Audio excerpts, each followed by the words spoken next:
of the Chinese economy has transformed the world. Billions of dollars have flowed into nations, including Australia. Now, the key question is, what is the Australian government doing to investigate the true source of these funds? What would make Australia an attractive place for someone from China looking to park illicit money? Australia is a very stable economy. Black money wants to go where there are stable financial systems, the rule of law, sound economies where you're not expecting too many jolts, and Australia is one of those countries.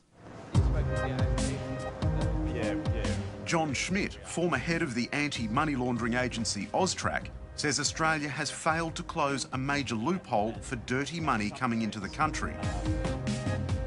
That loophole is real estate, where there is still no requirement for agents to report suspicious transactions among the billions of dollars now flowing in from China.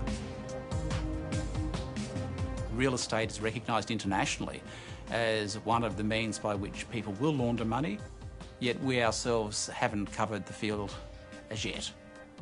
I don't think there's any government agency in Australia that will check the source of funds prior to it entering the country. It would be very difficult for anyone, the Australian Tax Office included, to be able to identify the source of funds in another country. We just don't have that power and we don't have that information. And what about the difficulty? Chris Miles spent 10 years on the Foreign Investment Review Board, the agency that monitors money flowing into Australia.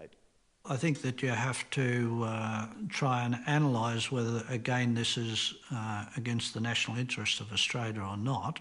But the point that this person... In an astonishing admission, Chris Miles says that during his time, the review board never investigated whether the proceeds of corruption were being invested in Australia. It was not deemed a responsibility of the board to determine the true source of funds. Generally speaking, I think that's correct.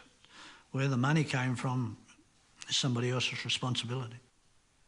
A lot of governments don't want to ask the questions. They simply want the money flowing in it. Well, I'm sorry. You do that and you expose yourself to a great many risks, not only in your own country, but you're also damaging the countries out of which that money is coming.